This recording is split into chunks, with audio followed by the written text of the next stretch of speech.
Just a follow-up to our story a few weeks ago about the fake Alberta government survey, a push-poll really, designed to rig the results of their consultation on global warming. You can see that old story right here if you haven't. As you know, the NDP government in Alberta hates oil and gas and double hates coal and triple hates any industries that capitalize on them. So they're doing a consultation to see what Albertans think about bringing in carbon taxes or cap and trade taxes or whatever other schemes they want to use to attack oil and gas. But it's not a real consultation. As you recall, their online survey is rigged. I mean, first of all, it allows people from anywhere in the world to fill out the survey, not just Albertans, even foreigners, even children. Even me here in Toronto, I filled it out twice. You can fill it out 100 times. So it's a sham right there, but none of that matters because the survey instrument itself is so tilted.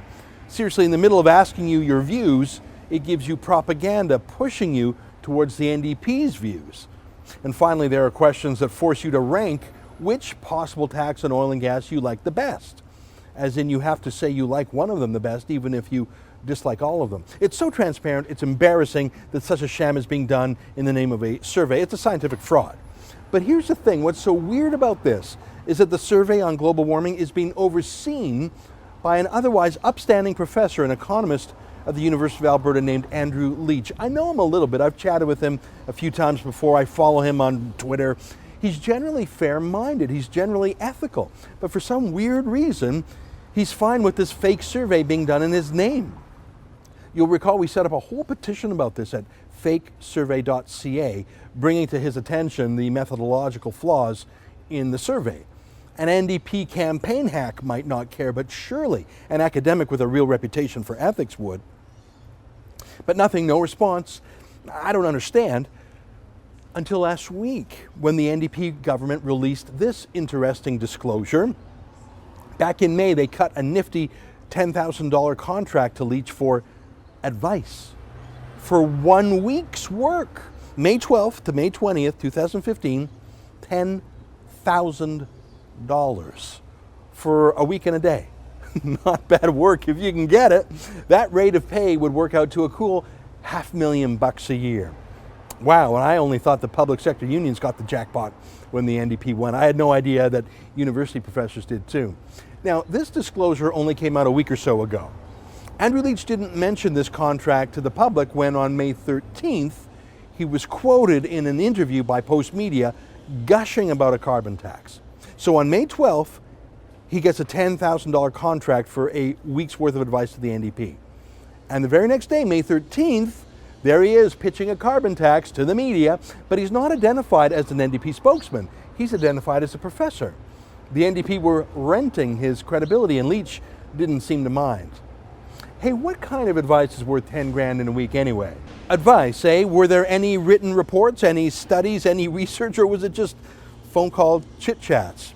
I asked Leach that, no answer. A few years ago, there was a scandal in Alberta when Kelly Charlebois, a former Tory staffer, quit as a public servant and then was paid a massive contract for oral advice to a cabinet minister, Gary Marr. No written reports there, just chit-chat. Did that same deal happen here too? And finally, this big payday for Andrew Leach happened right before he was appointed to the global warming panel. So 10 grand for a week's work. And then, ta-da, he's appointed to a global warming panel. And surprise, he's just fine with a push poll, a fake survey going out under his name. Is he really fine with an academically fraudulent survey? Really? That's not the Andrew Leach I know. But then again, I knew him before he took the 10 grand for a week's advice. I hope Andrew Leach clears this up. I hope he tells us what advice he gave in a week that's worth 10 grand. I hope he shows us what reports, if any, he wrote. I hope he explains how he can abide a push poll survey designed to yield an anti-oil and gas result. And I hope he can explain how we could possibly expect him to be objective and neutral given all of this. Look, I still think Andrew Leach is a good guy. I just think of him differently now. He's not a neutral, objective, scientific, unbiased professor anymore. He's just another NDP spin doctor, and a very highly paid one at that. Hey, that's fine. Everyone's got to earn a living. It's just too bad because, you know, this Alberta NDP government, they could really use some good economic advice right now. But it looks to me like they've bought themselves a yes man when they really need to hear the word no more than ever. For TheRebel.media, I'm Ezra Levant.